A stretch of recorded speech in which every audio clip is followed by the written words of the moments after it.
Hello everybody. वो reserve estimation का जो सीरीज चालू हुआ उसका आज फिफ्थ एंड आखिरी पार्ट स्टार्ट करने जा रहा हूँ, जो कि आज मेनली हम लोग स्टैटिस्टिकल पार्ट में जाएंगे, ज़्यादा फोकस करेंगे, बेसिक वे में डिस्कस करेंगे importance of statistics, especially spatial statistics. Because हम लोग तो ओड रिजर्व या मिनरल रिसोर्स के बारे में बात कर रहे हैं, तो इसमें स्पेस इज इन्वॉल्व, कौन सा एरिया में कितना मिलेगा, है ना। तो इसके लिए स्टैटिस्टिक्स का तो यूज है स्पेस में, तो इसको स्पेशियल स्टैटिस्टिक्स बोलते हैं, लोकेशन बेस्ड स्टैटिस्टिक्स। एक जगह पे कुछ मिला, दूसरा जगह पे कितना मिलेगा, इस टाइप का मैं दिखाऊंगा, बहुत इजी तरीके से दिखाऊंगा, ठीक है। तो हमारा इस टाइप का काम को first of all spatial statistics बोलते हैं, जान लो। फिर तो स्पेशल स्टैटिस्टिक्स क्या है? Analysis looks for a pattern और correlation in recorded observation of some process that occurs across a space. तुम हम लोग ड्रिलिंग क्यों करते हैं? सैम्पलिंग के लिए, सब सरफेस सैम्पलिंग के लिए। लेकिन एक सर्टेन एरिया में हम लोग तो पूरा एरिया का रिप्रेजेंट करते हैं, लेकिन ड्रिलिंग तो पूरा एरिया में एक सर्टेन ग्रिड में करते हैं ना, टोटल चीज को बाद में कोरिलेट करते हैं, है ना। सो हम लोगों का क्या है, पॉइंट डेटा है ना। ड्रिलिंग मतलब एक पर्टिकुलर स्मॉल पॉइंट है ना, एक मैप एरिया में। सो बहुत सारा पॉइंट से छेद करके करके एक्चुअली वो पॉइंट डेटा को हम लोग स्पेस में कोरिलेट करके सोचते हैं कि ये टोटल एरिया में ही इतना होगा, है ना। तो स्पेशल स्टैटिस्टिक्स का दो टाइप का इम्प्लीकेशन है, एग्जाम्पल के साथ समझाता हूँ। एक है पॉइंट डेटा, एक है कॉन्टिन्यूअस डेटा। पॉइंट डेटा मतलब दोनों में आप पॉइंट से ही ले रहे हैं, ड्रिलिंग पॉइंट ले रहे हैं, या फिर फॉर एग्जांपल बैनियन ट्री या कोई पर्टिकुलर ट्री एक फॉरेस्ट में डिफरेंट डिफरेंट में जगह में हम लोग स्टडी किया, उसके बेसिस में एग्जैक्टली और कहाँ मिलेगा एक बैनियन ट्री, एक पर्टिकुलर ट्री का जस्ट लोकेशन, उसको पॉइंट डेटा बोला जाता है। Higher as small small area में रेनफॉल हम लोग स्टडी कर रहे हैं, जिसको कॉन्टिन्यूस डेटा बोलते हैं। जैसे कि एक पर्टिकुलर एरिया में, पर्टिकुलर स्मॉल एरिया में एवरेज रेनफॉल कितना होगा, वो जानने के लिए उसका सराउंडिंग एरिया का डिफरेंट डिफरेंट अलग अलग पॉइंट एरिया का रेनफॉल डेटा लिया, उसके बेसिस में वो पर्टिकुलर एरिया को हम लोग समझ लिया कि कितना एवरेज रेनफॉल होगा। हालांकि इसमें एकदम पॉइंट नहीं है, क्लस्टर है, लेकिन ये भी बहुत सारा एरिया का ही अंडरस्टैंडिंग से दूसरा एरिया को रिप्रेजेंट कर रहे हैं ना, ठीक है। तो अभी हम लोग पॉइंट डेटा में ही मेनली कॉन्सेंट्रेट करेंगे। मान लो ये एक पर्टिकुलर एरिया है जहां मैं कर्सर घुमा रहा हूँ, एक मैपिंग एरिया है जहाँ पे ये रेड डॉट्स है ना, ड्रिलिंग पॉइंट है, ठीक है। सो वेरिएबल्स जो है रैंडम या ग्रीड पैटर्न, कोई कोई मतलब मैं इवन अच्छा जियोलॉजिस्ट देखा हूँ, कंसल्टेंट देखा हूँ, जो स्टूपिड तरीके से बोलता है, जानता नहीं लेकिन आइडिया से कुछ भी बोल देता है, एंड उसमें क्या होता है, बाकी लोग डिमोरलाइज्ड हो जाता है। क्रीगिंग, हाउ यू कैन यूज क्रीगिंग और how you can special statistics, इसके लिए प्रॉपर ग्रिड चाहिए, ग्रिड चाहिए नहीं। स्टैटिस्टिक्स अगर ग्रिड ही है, हो गया सब जगह पे प्रॉपर, तो स्टैटिस्टिक्स का प्रेडिक्टेबिलिटी का क्वेश्चन ही नहीं है ना। तो इस टाइप का मतलब रिस्पॉन्सिबल स्टूपिड मिसगाइडेड पर्सन से थोड़ा समझ के रहना है, अदरवाइज बहुत मुश्किल में पड़ जाता है इंटरनेट एक्सप्लोरेशन टीम। एनीवे तो इधर देखो, ये इरेगुलर पैटर्न में ही है ना।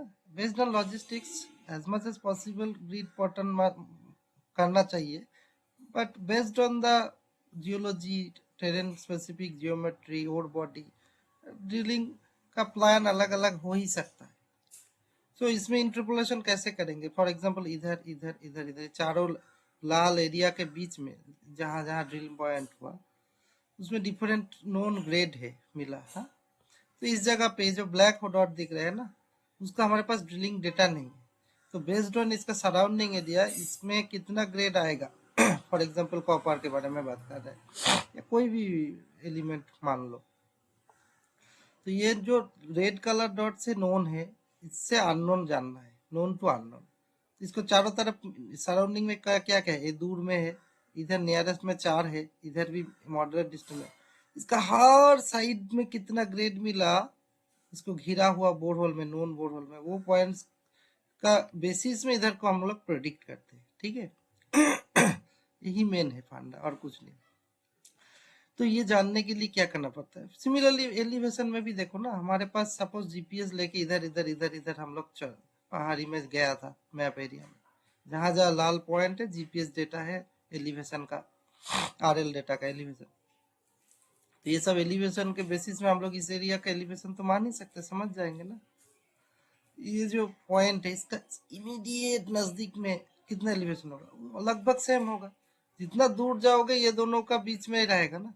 सपोज इसमें 500 मीटर, इसमें 300 मीटर, सो इसमें क्या होगा, 300 से एकदम सामने जाने से 300 का बहुत ज्यादा फ्लक्चुएशन तो नहीं होगा, है ना। और अनटिल अनलेस फॉल्ट है कुछ बड़ा सा ये है, उसमें भी पता चल जाएगा। इसीलिए बहुत सारा डेटा ले रहा है ना, चारों तरफ का वेटेज ले रहा है, ठीक है। तो इसके लिए सबसे इंपॉर्टेंट बात क्या है, ग्रेड ये सब एस्टिमेशन करने के लिए इसी को बोला जाता है क्रीगिंग। और क्रीगिंग करने के लिए वेरियोग्राम जरूरत होता है। ये सब बहुत टर्मिनोलॉजी में मत जाओ, बहुत सिंपल है, मैं एक एक करके समझाता हूँ इजी तरीके से, ठीक है। फर्स्टली एक ग्राफ को देखो, एक्स वर्सेस जेड, एक लिनियर, ये मान लो एक वैल्यू है और ये मान लो डिस्टेंस है, ठीक है। वन डायमेंशन में सोचो, इधर लिखा है ना, one dimensional data interpolation by kriging with credible intervals. ये जो स्क्वायर डेटा है ना, ये स्क्वायर डेटा यही लोकेशन है, है ना, ठीक है। Square indicate location of the data, kriging interpolation shown in red, ये इंटरपोलेटेड है। कैसे है बोलता हूँ, पहले पढ़ लो। एंड ये डॉटेड लाइन को मीन से, मीन, ये जो शेडेड रीजन है ये है वेरिएशन, ठीक है। तो देखो डैश्ड कर्व जो है वो उससे स्प्लिन किया गया है, डैश्ड कर्व थोड़ा ज्यादा दिखा रहा है, लेकिन ये रियलिस्टिक हो गया रेड कर्व, ठीक है। इसी को क्रीगिंग बोलते हैं, ठीक है। तो देखो एक पर्टिकुलर पैटर्न में हम लोग गॉसियन डिस्ट्रीब्यूशन की तरफ आगे बढ़ रहे हैं, ठीक है। सो इसके लिए क्या करना पड़ता है क्रीगिंग करने के लिए, मेनली सिमुलेशन, मैथमेटिकल सिमुलेशन। ये सब रैंडम चीज है ना, हम कौन सा एल्गोरिथम से, कौन से मैथमेटिकल फॉर्मूला से करेंगे सब, ये फिजिकली भी समझाऊंगा, ये पहले इस क्राफ्ट से भी समझो। इसको इतना जाना है, इस साइड में थोड़ा कम जाना है, इसमें थोड़ा ज्यादा जाना है, कौन डिसाइड करेगा। सो इसे को बोला जाता है सिमुलेशन, मैथमेटिकल प्रोसेस है। कोई भी रैंडम चीज जिसमें कोई भी नहीं, मतलब डायरेक्ट मैथमेटिकल अप्रोच मिल नहीं रहा है, उसमें स्टैटिस्टिकल बहुत सारा एनालिसिस करके उसका एवरेज आउट मान लो। तो simulated outcomes closely match real world outcomes. By observing simulated outcome, researcher gain insight on the real world। तो ये सिमुलेशन का डिटेल ये है। सिमुलेशन कहाँ कब करते हैं, जब मैथमेटिकल ट्रीटमेंट का डायरेक्ट एग्जांपल, डायरेक्टली कोई मैथमेटिकल रिलेशन नहीं है, बट कोई भी चीज दुनिया में ना, यूनिवर्स में कुछ ना कुछ रिलेशन रहता है, हिडन रहता है, ठीक है। तब सिमुलेशन किया जाता है। सिमुलेशन का जो स्टेज जैसे देखो, describe a possible outcomes. For example एक कॉइन टॉस कर रहे हैं, हेड एंड टेल, कोई नहीं बोल सकता कब कौन पड़ेगा, लेकिन कुछ ना कुछ तो आएगा, इतना पता ही है, आउटकम तो है। सो पॉसिबल आउटकम समझना है। उसके बाद आउटकम को डिफरेंट वन और मोर रैंडम नंबर से करना है। फॉर एग्जांपल हेड कॉइन में टेल एंड हेड, या फिर कोई भी नहीं गिरेगा, बीच में रुक जाएगा, तीन ही ऑप्शन है ना। सो तीन में से हम कितना भी कर लो, सभी को पता है फिक्स नहीं है, हेड कभी भी पड़ सकता है, टेल कभी भी हो सकता है, और रिलेटिवली रेयर पॉसिबिलिटी है वो कभी, वो जो बीच में रुक जाता है, तीन ये से, ना हेड ना टेल। बट इतना तो पता ही है, 100 बार करने से एटलीस्ट इतना से इतना के बाद बीच में आएगा। 10 बार करने से कितना बार, हर बार जरूरी नहीं हेड आएगा, जरूरी नहीं टेल आएगा। सो ये सब का आउटकम बहुत क्लोजली प्रेडिक्ट किया जा सकता है बाय सिमुलेशन। ठीक है, ये सिमुलेशन का डिफरेंट स्टेप्स है, कैसे करके करते हैं। मेनली आजकल सॉफ्टवेयर है, बट मैथमेटिकल आइडिया होने से अच्छा है, बट हमारा ऑब्जेक्टिव अभी डिफरेंट है। ठीक है, तो ये सिमुलेशन से क्या करते हैं हम लोग, रिग्रेशन करा देते हैं।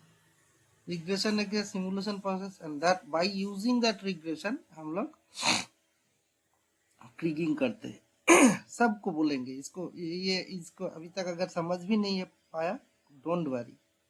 ठीक है, नाउ तो ओवरऑल क्रिगिंग या कोई भी स्टैटिस्टिकल अंडरस्टैंडिंग के लिए सबसे इम्पोर्टेंट चीज क्या है, वेरियोग्राम। वेरियोग्राम क्या है, accurate estimates of variogram are needed for reliable prediction by kriging and subsequent mapping for optimizing sample size।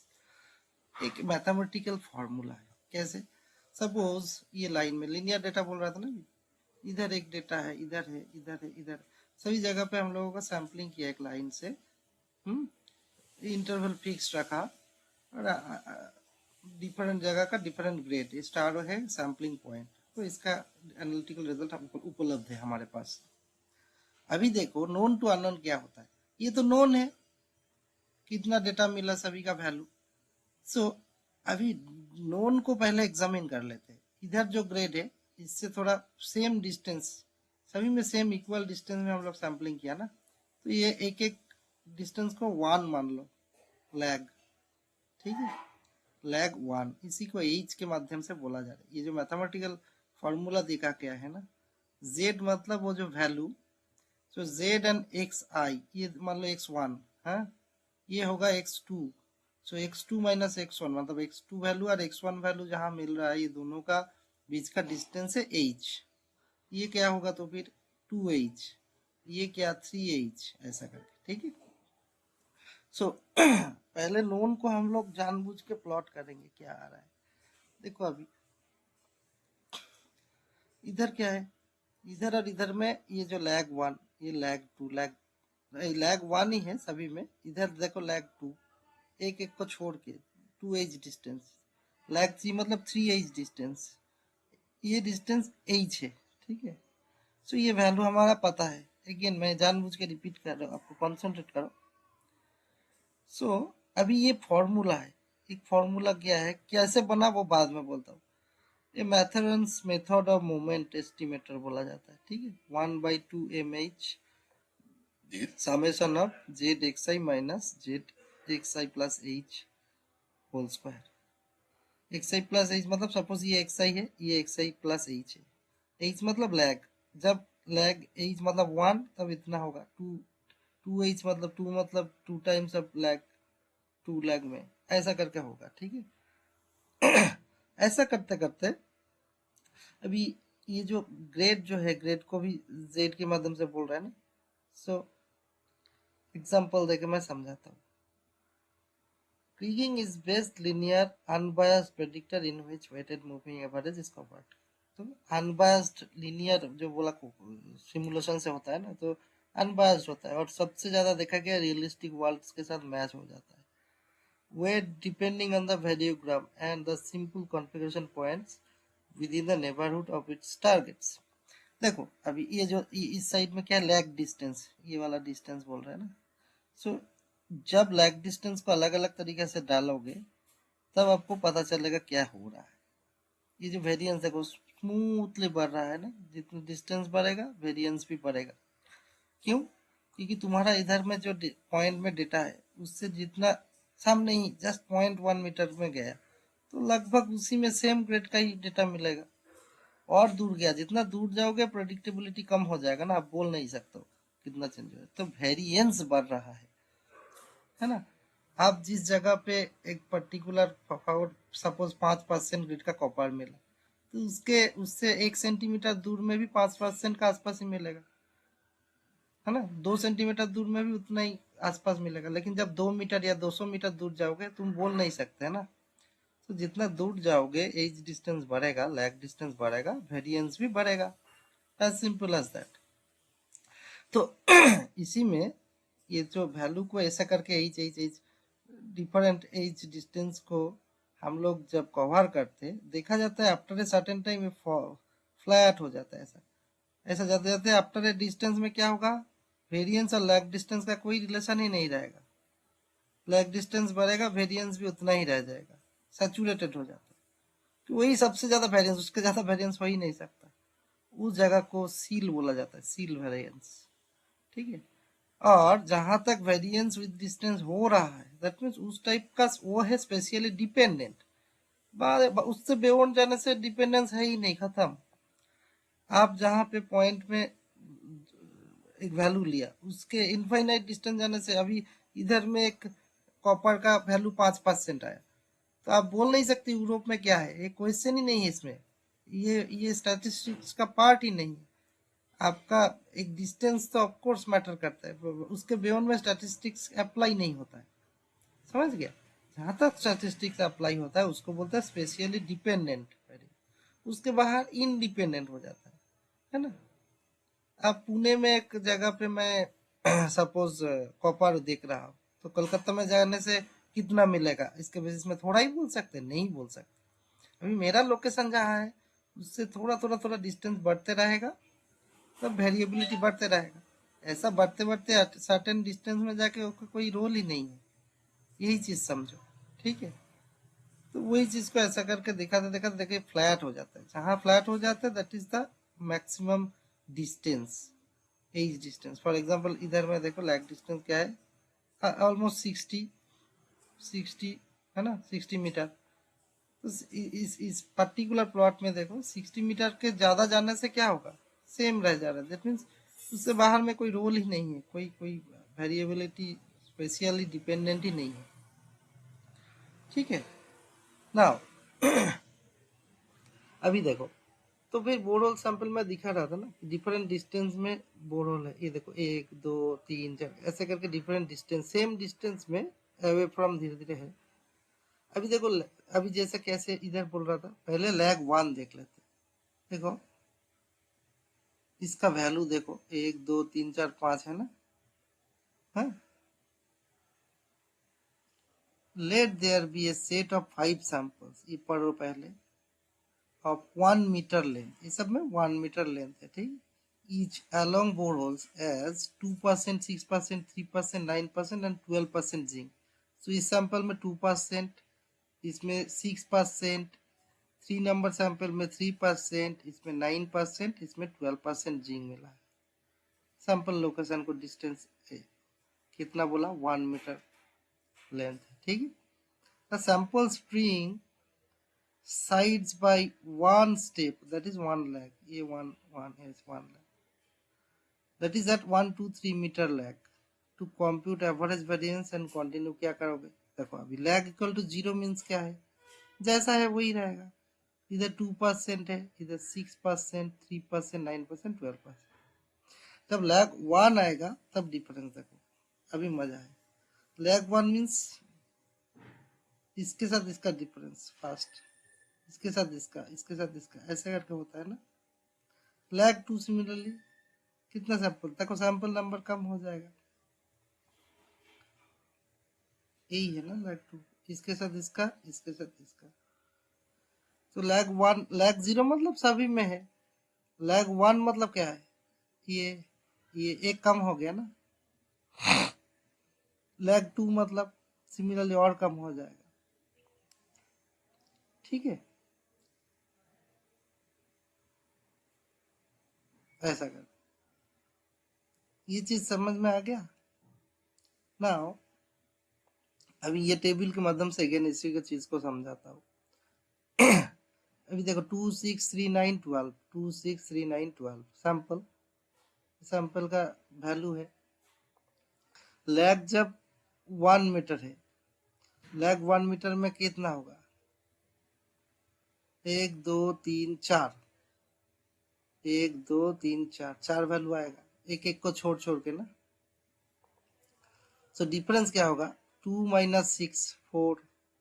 ठीक है, 6 - 3 -3, 3 - 9 6, 9 - 12 3। ठीक है ना।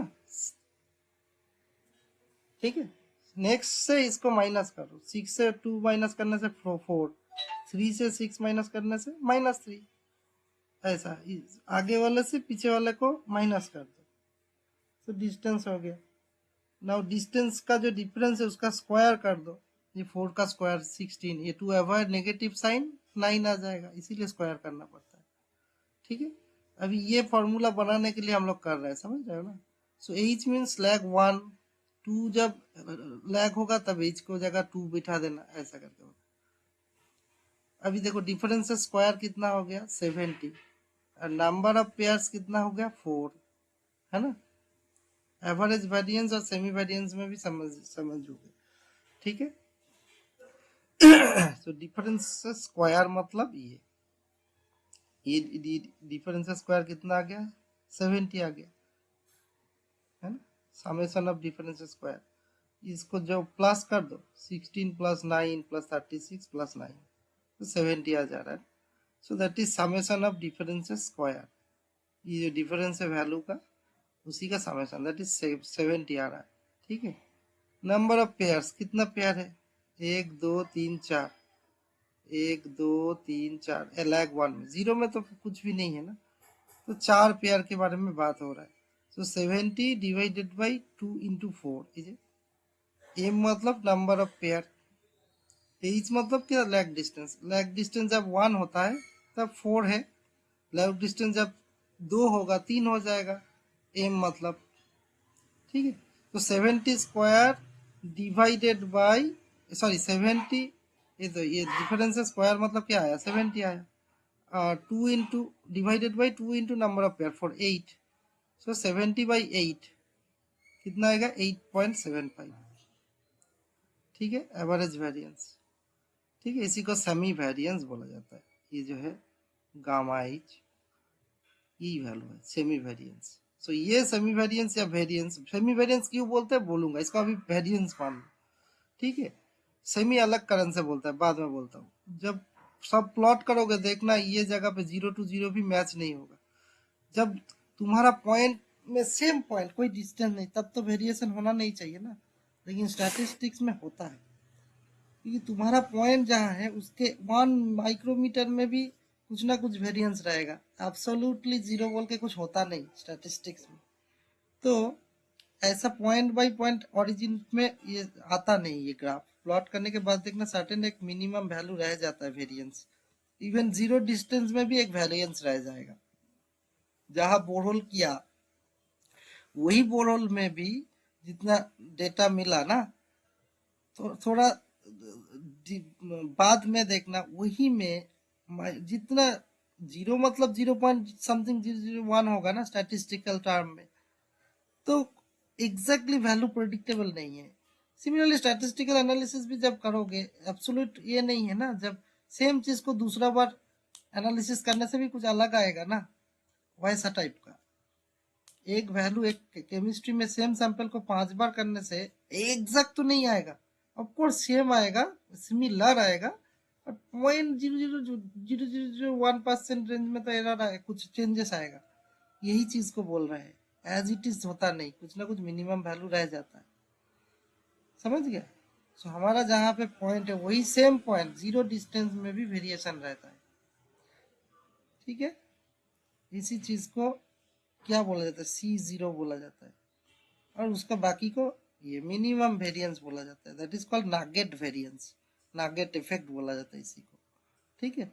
उसके बाद में जितना बढ़ेगा वो तो स्पेसियली डिपेंडेंट होता है, कितना दूर जाओगे वेरिएंस बढ़ते रहेगा, बट इवन 0 डिस्टेंस में भी सेम जगह पे 2 बार करने से थोड़ा अलग आएगा ही आएगा, यही स्टैटिस्टिक्स है। स्टैटिस्टिक्स में 0 बोल के कुछ नहीं, 0 मीन्स ऑल्सो 0.0001 कुछ आ जाएगा, यही चीज समझना है।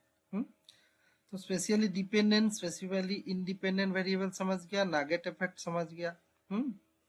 और ये जहां से स्पेशली डिपेंडेंट जोन है, जितना डिस्टेंस तक स्पेशली डिपेंडेंट वेरिएबल काम करता है उसके बाहर में स्पेशली इंडिपेंडेंट हो जाता है, उसको रेंज बोला जाता है। वही स्टैटिस्टिक्स का रेंज, उसके बाहर में उस रेंज का बाहर में स्टैटिस्टिक्स एप्लीकेबल ही नहीं है, ठीक है। सो सिमिलरली अभी देखो इसी में जब लैग 2 मीटर कर दोगे, इधर से इधर माइनस करोगे, इधर से इधर माइनस करोगे ना।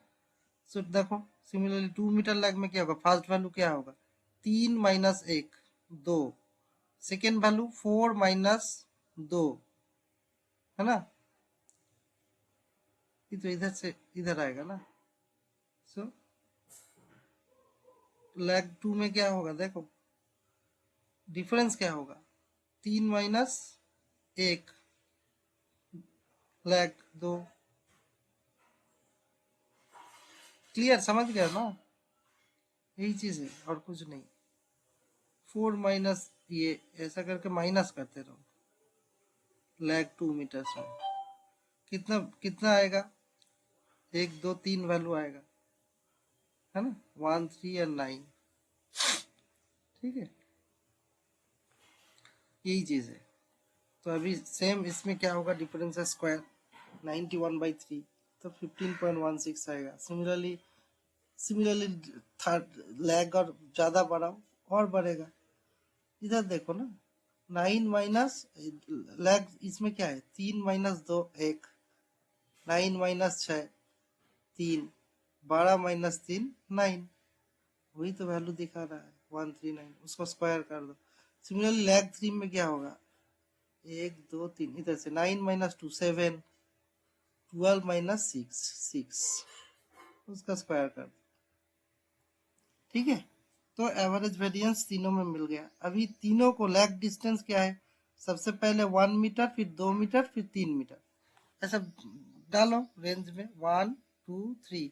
1 मीटर में वेरिएंस कितना मिला, ऐसा डालो, 1 मीटर में 8.75 मिला, 2 मीटर डिस्टेंस में कितना मिला 15.16 डाल दो, 3 मीटर लैग में कितना मिला 21.25। तो जितना ऐसा इनफाइनाइट बहुत सारा लैग में करते करते, इनफाइनाइट नहीं मतलब बहुत सारा लैग डिस्टेंस बढ़ाते बढ़ाते करते करते जो वैल्यू आएगा उसको स्ट्रेट लाइन से रख कीजिए, तो देखो आपको ऑटोमेटिक सेमी वेरियोग्राम बन जाएगा। सेमी वेरियोग्राम मतलब जिसमें वेरिएंस इनिशियली भी कुछ वैल्यू रहता है, ठीक है, गामा एज भी रहेगा।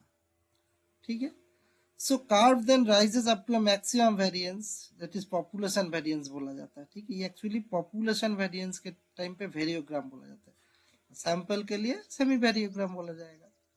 Eight a particular lag event distance level, इसमें क्या होगा, बाद में फ्लैटन हो जाएगा। This distance known as range and each sample values has influence up to 2/3 of the range। ठीक है, extension variance C1 is difference between population variance and Nugget effect। ये जो C1 है, Nugget effect मिनिमम एक रह जाता है, ये सब एक्सप्लेन करा दिया ना। तो ये है सेमी वेरियोग्राम। ये सेमी वेरियोग्राम का यूज क्या है, यही सेमी वेरियोग्राम से ही पता चल जाएगा, डायरेक्ट प्लॉट से ही कितना वेरिएंस होता है विद डिस्टेंस। ये तो हम लोग नोन कर दिया है ना, इसमें अभी अननोन वैल्यू कुछ भी है, हमको ये प्लॉट के आसपास में आइडिया हो गया ना। तो हमको 1 और 2 डिस्टेंस का 3 डिस्टेंस में रेंज में पता है, तो इस डिस्टेंस में क्या होगा, ये तो ऑटोमेटिक ये ग्राफ से पता चल जाएगा। इसमें जहाँ पे डेटा नहीं है उसमें क्या है, ये डायरेक्ट ग्राफ से पता चल जाएगा ना, गामा एज के बारे में कितना वेरिएंस हो रहा है, कितना चेंजेस आ रहा है। तो that is the utilisation of statistics. ठीक है, यही है और कुछ नहीं। ये देखो, ये हमारा नॉन वैल्यू को प्लॉट कर दिया, डायरेक्टली सिखा दिया कैसे करना पड़ता है। उसके बाद उसके बेसिस में हम लोग फर्दर स्टडी करते हैं, है ना। जैसे इधर इधर हमारे पास डेटा है एक एक पर्टिकुलर डिस्टेंस में, है ना।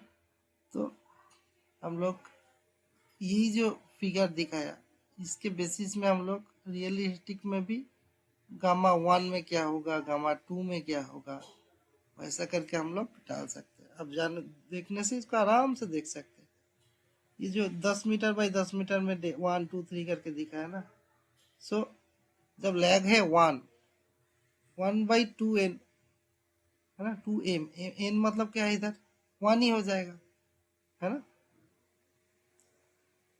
सो ऐसा करके इसको सभी को डिस्टेंस को ये करो दोनों साइड में, तो देखो वैल्यू 9 1 आ रहा है। So next shortest sample distance is to unit distance apart from total pair of 12। ठीक है, आई होप यहाँ इतना तक आपको क्लियर हो गया ना। तो एक काम करते हैं, नेक्स्ट पार्ट में हम लोग इसके फर्दर स्टडी करेंगे, ठीक है। सो वेरियोग्राम एंड क्रिगिंग का कंटिन्यू होते रहेगा। अभी फर्स्ट पार्ट में हम लोग तो फिर अभी तक क्या सीखा, वेरिएंस, उसको कैसे प्लॉट करता है लैग डिस्टेंस के साथ, सील, नागेट इफेक्ट और रेंज, ठीक है। सो वेरियोग्राम का डिफरेंट टाइप का वेरिएशन है, ये डायरेक्ट एग्जांपल से समझाऊंगा तब आपको क्लियर रहेगा, ठीक है।